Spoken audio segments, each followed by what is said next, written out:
The hen duck, I've been watching, I've been looking, I've been searching, and I finally found where she's been hiding her eggs. Underneath this tarp. There's like 10 of them down there. It's been about 10 days since we've had eggs. Yeah, but I don't think she's brooding them. So we're gonna, and they've been kept cool. And they've been kept from freezing, so they're probably fine. My favorite sound in the whole world. Animals eating.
Hey, this is Mark Shepard, and today on the Sunday message, I'm going to talk about agroforester or restoration agriculture expert Mark Shepard, who is the guy that actually got me into this whole crazy thing. So, hope you'll stick around and watch that. The featured song today is Ocean of Dreams, and I just appreciate you so much. Thanks for joining me, and let's go.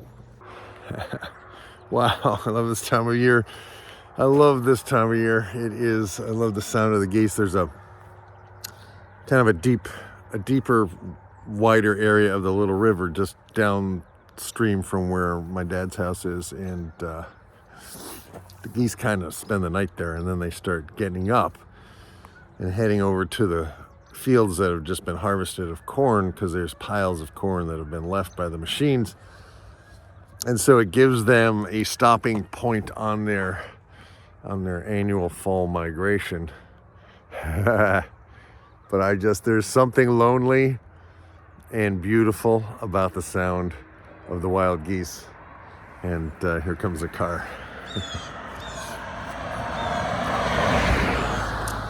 So, wow. We had a really heavy frost the last 2 nights, and it's time. Winter's coming, but we still have some sun. We still have some warmish days, highs in the 60s or high 50s. It's just lovely. It's lovely to be alive. And so I'm starting to think about the Sunday message. Not sure where I'm going to go yet. I've been thinking about whether it's time to do a third prophet, the prophet of regenerative or restoration agriculture, agroforestry, a guy named Mark Shepard. Real quick, I was looking for my music on YouTube, using YouTube as a search engine. I typed in Mark Shepard to see if any of my songs would come up, and unfortunately none of them did at that time. That was about, 8 years ago. The only thing that came up was Mark Shepard, the Wisconsin farmer. Here we got some geese gonna fly right overhead. Look at that. Oh yeah, baby. Let's see if I can catch them going by. I love it. I love it.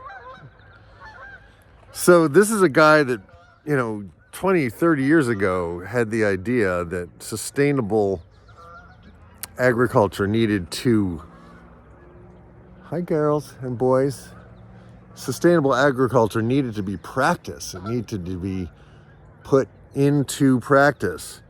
There's a whole permaculture movement among, maybe you could say elite white liberals, right? But the ideas are sound, but they haven't really been scaled up commercially. And Mark Shepard basically took a farm that was depleted and just basically had been eroded and just kind of destroyed by conventional farming, and he turned it into a paradise of perennial agriculture. And he has layers of crops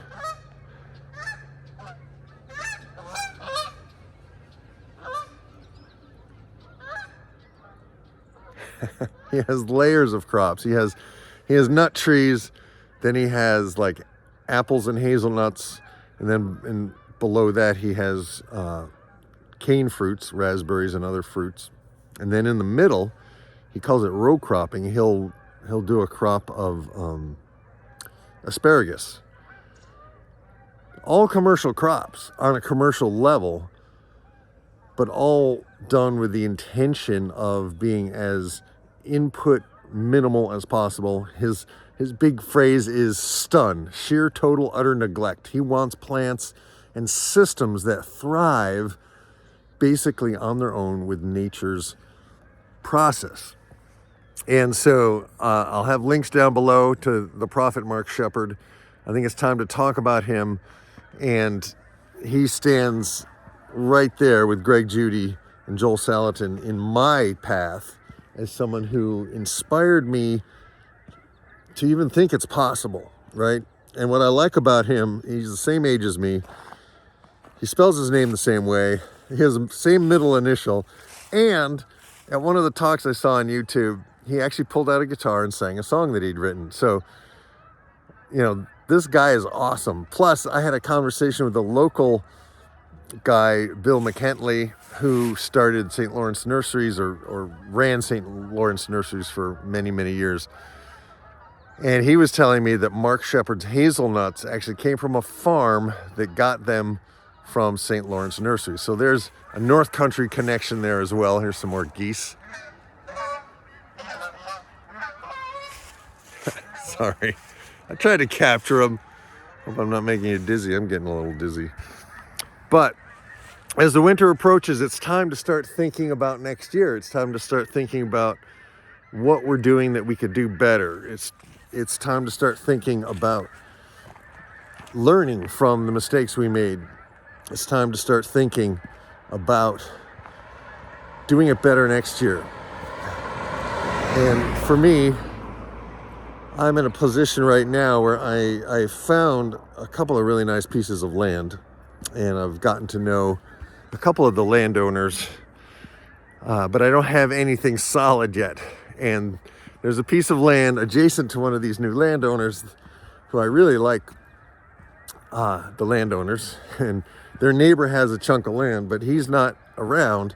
He's in California, and I've been trying to reach out to him, and he's busy, and I just haven't heard back from him. So I'm trying to be patient, but I need to move my animals because I'm kind of out of forage where I am for this year, and there's plenty of forage at this property. So I really want to get my animals on there. And I'm also talking to that guy's neighbor, hope it's not too complicated, about combining my herd with his herd, my flock with his flock, and collaborating, which is kind of exciting to me. So while the geese are still gathering, a couple of thoughts about Mark Shepard, prophet of what he calls restoration agriculture, what most people are starting to call a regenerative agriculture. And the first thing is that you want to keep water on your farm.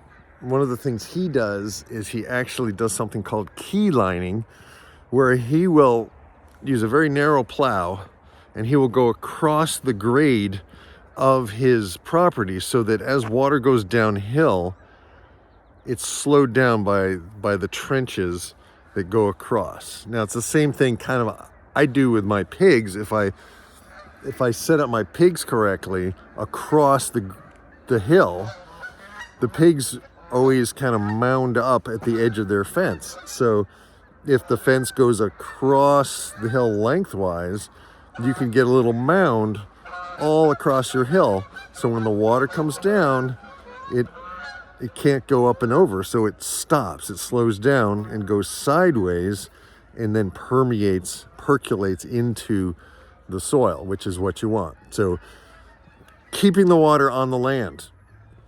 There's an old saying that Joel Salatin said, is that, you know, if you go to one of his neighbors during a drought and everything's brown and say, oh, you know, Salatin's got green grass, the neighbor will say, oh, they get more rain over there, right? The idea is to keep as much water on your land as possible, because we have to plan for a drought, if that makes sense. So that's one key. The other key is that agriculture should, instead of being, you know, bare ground and planting crops every year, it should be a permanent permaculture. It should be perennial agriculture. So harvesting, so crops like hazelnuts, which give you fats and oils, and you know, walnuts and apple trees and hazelnuts and other fruit trees, and growing crops. If you're going to grow crops, to grow them in between the rows of trees. So you want your trees obviously spaced apart. If you look at Mark Shepard's land from the air, it's like these kind of concentric circles of trees and open areas, trees and open areas. And then he runs pigs underneath his apple trees, so the pigs clean up all the apples so that the pests that are in the apples don't get to complete their life cycle. So the apple trees are kind of protected naturally from pests, and the apple trees are actually kind of hidden in amongst other trees, so it's kind of hard for the pests even to find them. So I loved that, and his sense of humor and his willingness to educate and to be an entrepreneur. Every year he sells out his hazelnuts, his trees, his bare root stock. Piggies continue to join us. Let's see if I can get some more of them. All right, so where was I? Keep the water on the land as much as possible. Do perennial agriculture. Mark Shepard makes the point often that the trees and the other perennial plants are already doing photosynthesis well before the corn is planted. So you have these bare open fields that are just sitting there, not oxygenating the world, right? Not sequestering carbon until a short period of time during the summer, particularly in the northern areas like Wisconsin or the North Country here in New York State. So his idea is keep the land covered and keep growing things that have value going on them. The next thing that I really got from Mark Shepard is that forests need to be thinned. He's a big advocate of silvopasture and thinning the trees so that the remaining trees grow bigger, grow faster, but that there's also room around them to, you can move animals through where appropriate. And obviously you can also destroy a forest with animals if you're not, you know, managing them or moving them. So he doesn't so much do cows or sheep, but he does pigs, and he has, you know, he does commercial scale agriculture, maybe not on a massive scale, but the scale that smaller farms could actually make a living. So that's, for me, anywhere I hear someone who's like, hey, you actually can make a living doing this, that gets my attention, and then I pay attention, and the things that I can learn from that and apply, I will. And the things I can't, I won't, right? That's how I learn. I don't know how you learn, but the message to leave you with today, I think, is that we stand on the shoulders of giants.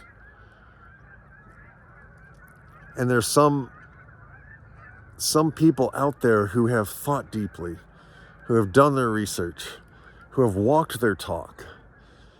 And these three, Greg Judy, Joel Salatin, and Mark Shepard, to me, if you're interested in this, you need to check them out. You need to go right to the source. They're right there.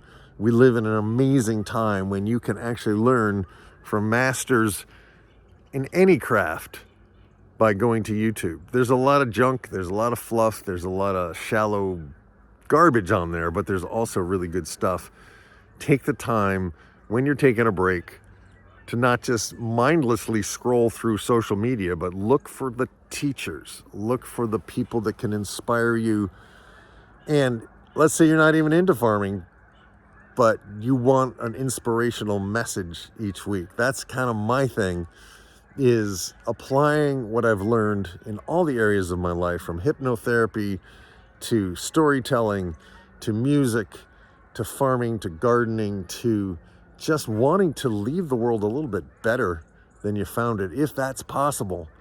And it is possible, but you have to work at it, right? So we are faced often in our lives with challenges, with change that we didn't expect, with things just maybe not going our way every single day, every single minute, and that's life. A very wise man once said that being an entrepreneur, essentially, it seems fun, but you actually are dealing with the problems every single day. You are solving problems, and as the entrepreneur, you want to know what the problems are, and you want to know what the worst ones are so that you can respond to them appropriately and fix them. And the beauty of these kinds of agricultures, the restoration or regenerative agriculture, is that you're essentially allowing nature to do the work. You're just kind of managing it, and the less equipment to break down, the better. Here's a chipmunk with a huge face full of sunflower seeds. I think he's gonna just walk right by me here.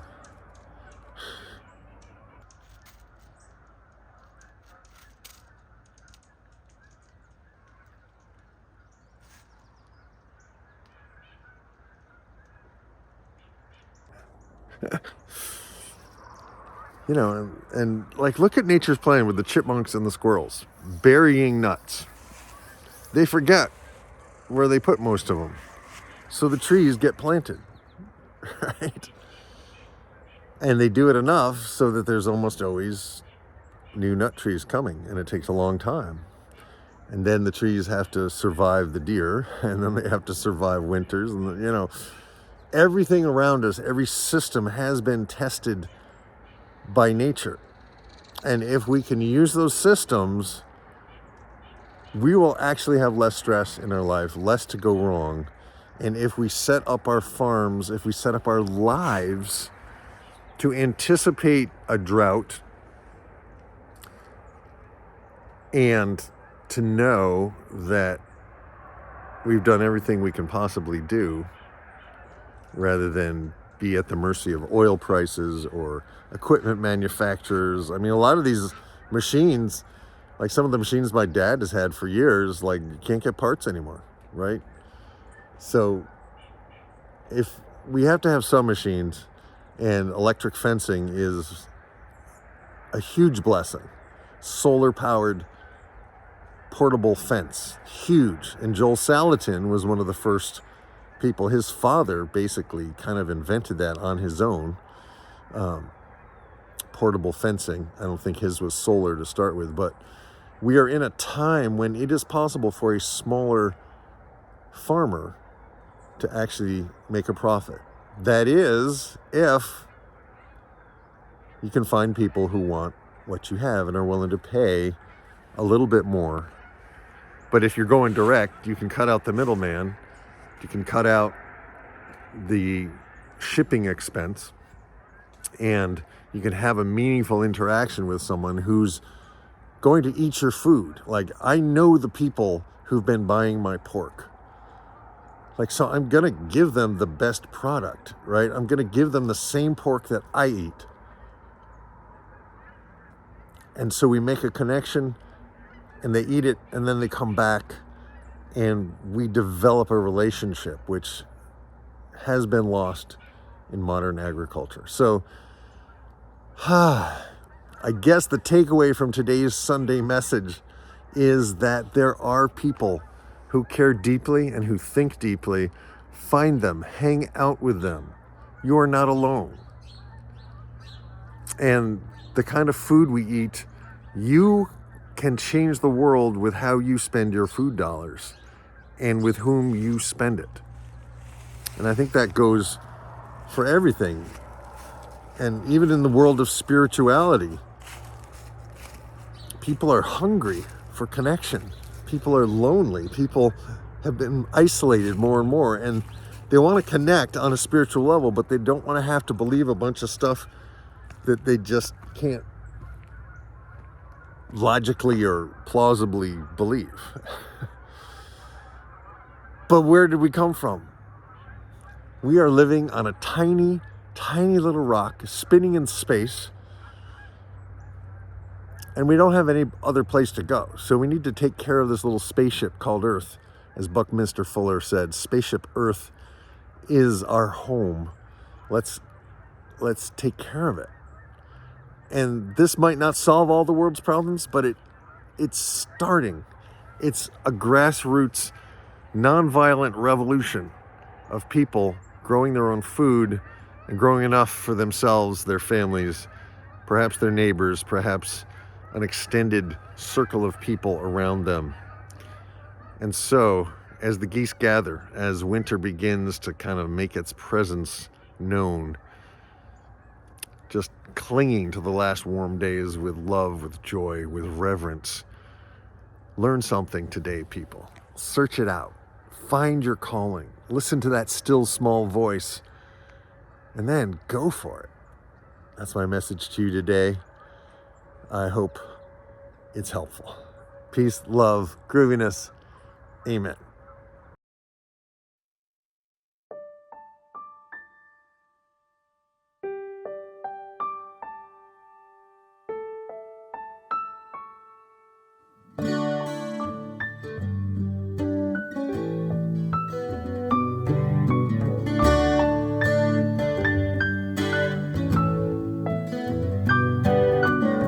Sometimes I feel so fragile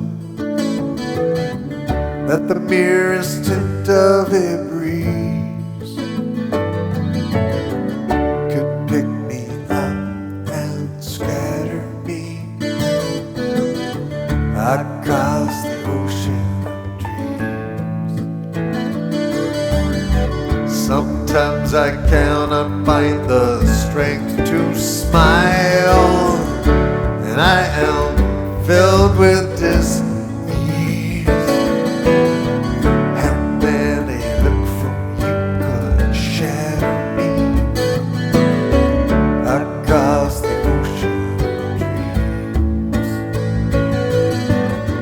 Sometimes I feel like I'm made of glass, and I wonder how I'm ever gonna last. And I wanna see you one more time before I go. Yes, I wanna see you one more time before I go across the ocean of dreams. Across the ocean of dreams. Across the ocean of dreams.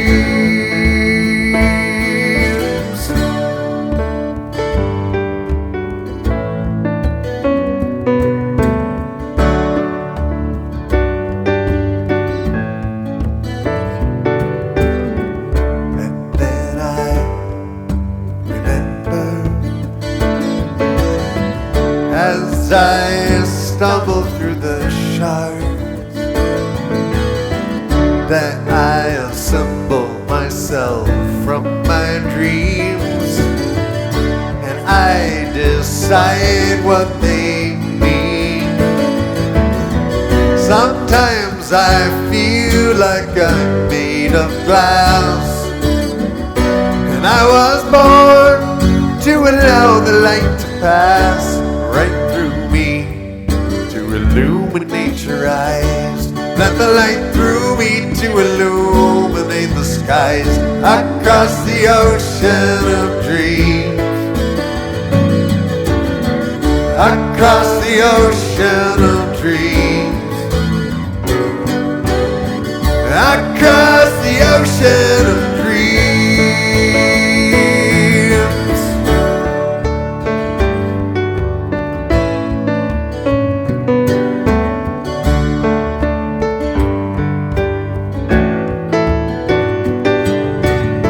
Sometimes I feel so powerful that I can smash right through any obstacle that blocks my way or obscures what is true. Sometimes I feel like I'm made of glass, and I was born to allow the love to pass right through me, to illuminate your eyes. Let the love through me to illuminate the skies. Let the love through me to illuminate your eyes. Let the love through me to illuminate the skies across the ocean of dreams, across the ocean of dreams, across the ocean of dreams, across the ocean of dreams, across the ocean of dreams, across the ocean of dreams.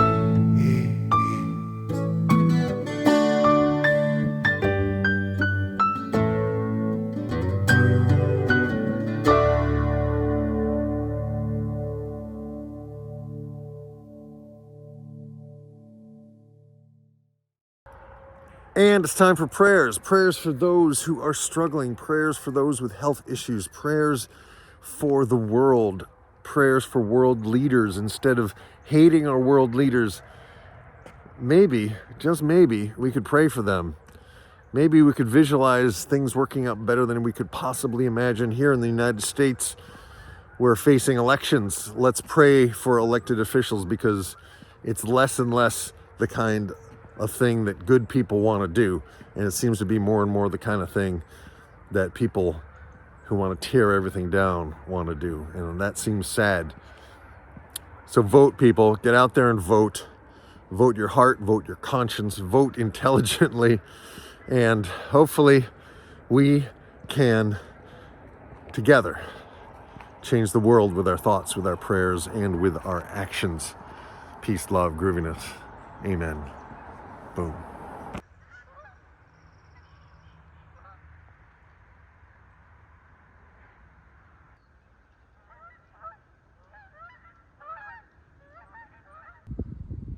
Sheep. Sheep. There, sheep. Sheep. Sheep. Sheep. Sheep. Go. There you go. Sheep. Sheep. Just gotta keep backing away. Sheep.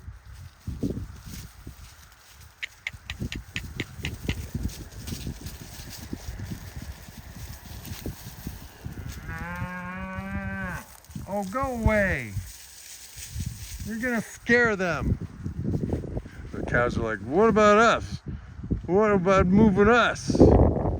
We don't have any of your things. This is crap what you gave us here. Call this food. Okay, so the sheep are across. And I'm going to close them into that new area. Here we go.